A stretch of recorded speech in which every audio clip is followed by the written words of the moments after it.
Hello everyone, welcome to my channel Study with Samriddhi. Today we are starting Life Process Part 3. So our topic is heterotrophic nutrition. Each organism is adapted to its environment. मतलब हर एक organism जो है वो अपने environment के लिए adapted है. जैसे कि जो स्नो बियर हैं, पोलर बियर हैं, वो सब सिर्फ बर्फीली जगह एंटार्क्टिका टाइप जगह में रह सकते हैं और लायन, टाइगर, एलिफेंट ये सब ग्रासलैंड में रहते हैं. तो हर एक ऑर्गेनिज्म अपने एनवायरनमेंट से अडेप्टेड फील करता है. The form of nutrition differs depending on the type of ability of food material as well as how it is obtained by organism. जो एक न्यूट्रिशन का फॉर्म है वो डिपेंड करता है टाइप पे और एबिलिटी पे फूड की मटेरियल से वो फिर हमें ऑब्टेन होता है. For example, whether the food source is stationary such as grass or mobile such as deer would allow for differences in how the food is accessed and what is nutritive apparatus used by a cow and a lion. जो हमारा food material है, जो हम organism में उसको obtain करते हैं, वो भी बहुत तरह से डिपेंड होता है. वो स्टेशनरी होता है, जैसे कि ग्रास ज़्यादातर डियर्स खाते हैं और लायन हमेशा कार्निवोरस होते हैं जो कि मीट वगैरह खाते हैं. तो हर एक एनिमल भी अपने खाने के सोर्स पे न्यूट्रिशन वाले को चूज़ करता है और वो खाता है. There is a range of strategies by which the food is taken in and used by organism. उसमें एक रेंज है स्ट्रेटजीज़ की जो कि ऑर्गेनिज्म फूड खा रहे हैं. Some organism break down the food material outside the body and then absorb it. बहुत से ऑर्गेनिज्म ऐसे होते हैं जो वो फूड मटेरियल खाते हैं तो वो उसको खाने के बाद अपनी बॉडी के अंदर ब्रेक डाउन करते हैं और फिर उसको एक्सक्रीट कर देते हैं और देन उसी को एब्जॉर्ब कर लेते हैं. ये बहुत से ऑर्गेनिज्म करते हैं.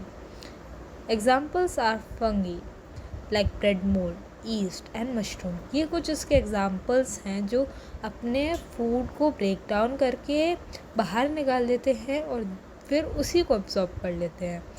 Other take in the whole material and break it down inside their body. और बाकी लोग क्या करते हैं या बाकी ऑर्गेनिज्म क्या करते हैं, उस सारे फूड मटेरियल को ब्रेक डाउन करते हैं और अपनी बॉडी के ही अंदर रखते हैं और बॉडी के अंदर ही उसके न्यूट्रिशन को एब्जॉर्ब करते हैं. उनको बाहर निकालने की कोई ज़रूरत नहीं होती. What can be taken in and what broken down depend on the body design and function. क्या उन्हें निकालना है और क्या उन्हें रखना है, किसे ब्रेक डाउन करना है, किसे रखना है, वो उनकी बॉडी पे डिपेंड करता है और उनके फंक्शन पे डिपेंड करता है. उनकी बॉडी जिस तरीके से डिज़ाइन है वो उस पर डिपेंडेड है. Some other organism derive nutrition from plants और एनिमल विदाउट किलिंग दैम.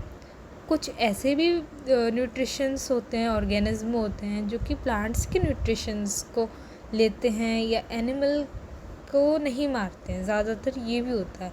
कुछ ऑर्गेनिज्म ये हैं कि वो प्लांट से ही अपना न्यूट्रिशन ले लेते हैं, उनको एनिमल को हंट करने की ज़रूरत नहीं पड़ती. जैसे कि डियर ग्रास खाता है, ना कि वो लायन का मीट खाता है.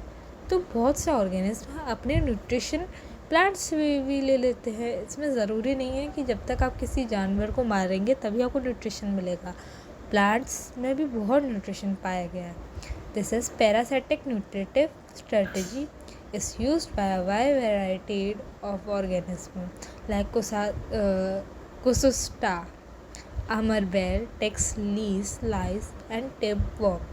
तो कुछ पैरासिटिक न्यूट्रिटिव स्ट्रेटजीज होती हैं जो कि यूज़ होती हैं एक वाइड वैरायटी के ऑर्गेनिज्म से.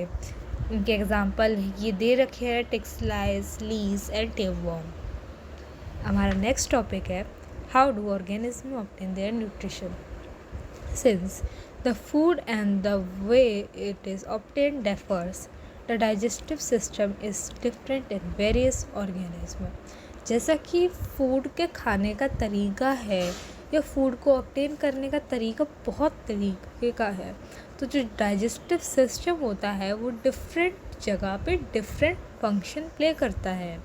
इन single celled organism the food may be taken in entire surface. अगर कोई सिंगल सेल ऑर्गेनिज्म है तो हो सकता है वो फूड को टेक करे और पूरे सरफेस में फैला दे। But as the complexity of the organism increases different part और became specialised to perform different function. जैसे जैसे कॉम्प्लेक्सिटी बढ़ती है किसी ऑर्गेनिज्म की जैसे जैसे वो बड़ा होता है तो उसके डिफरेंट बॉडी पार्ट होते हैं जो कि डिफरेंट फंक्शंस परफॉर्म करते हैं। जैसे कि एक बॉडी पार्ट एक स्पेशल फंक्शन परफॉर्म करेगा। For example, amoeba take food using temporary finger like extension of a cell surface which fuse over the food particle forming a food vacuole। तो यहाँ ये आप एक न्यूट्रिशन अमीबा का figure 5.5 देख सकते हैं। यहाँ कैसे एक अमीबा एक फूड मटेरियल को धीरे धीरे करके लेता है, खाता है। Inside the food vacuole, complex substances are broken down into simpler one। अब सेकेंड इमेज में देखेंगे तो जैसे जैसे वो फूड को लेता है तो जो कॉम्प्लेक्स सब्सटेंस है वो ब्रोक डाउन करते जाते हैं और सिंपलर फॉर्म में अपने आते जाते हैं, which then diffuse into cytoplasm, जो कि बाद में एक साइटोप्लाज्म में कन्वर्ट हो जाता है। The remaining undigestive material is moved on the surface of the cell and then thrown out. और जो बाकी उसका वो होता है जो बाकी मटेरियल होता है वो मूव कर जाता है सरफेस में सेल की और फिर वो बाहर निकल जाता है। In paramecium which is also unicellular organism, ये एक यूनिसेलुलर ऑर्गेनिज्म है। The cell has a definite shape and food is taken in at a specific spot. तो इसका एक फूड मटेरियल जो है वो एक मतलब स्पेसिफिक शेप पे है और उसका कोई पर्टिकुलर स्पॉट है। Food is moved to this spot by movement of silica which cover the entire surface of the cell. तो इसका मूवमेंट जो है वो एंटायर सेल को कवर कर लेता है। सो आवर नेक्स्ट टॉपिक हमारी नेक्स्ट क्लास में होगा, यानी कि लाइफ प्रोसेस पार्ट 4 में। तो अगर आपको इस चैप्टर के full detail hand written notes चाहिए तो आप मेरे को कमेंट डाउन कर सकते हैं, मैं आपको उसे PDF की फॉर्म में फ्री नोट्स अवेलेबल करा दूँगी। So that's all for today's video on life process part 3. I hope you find it easy to understand, helpful for your studies. Please subscribe to my channel and like the video.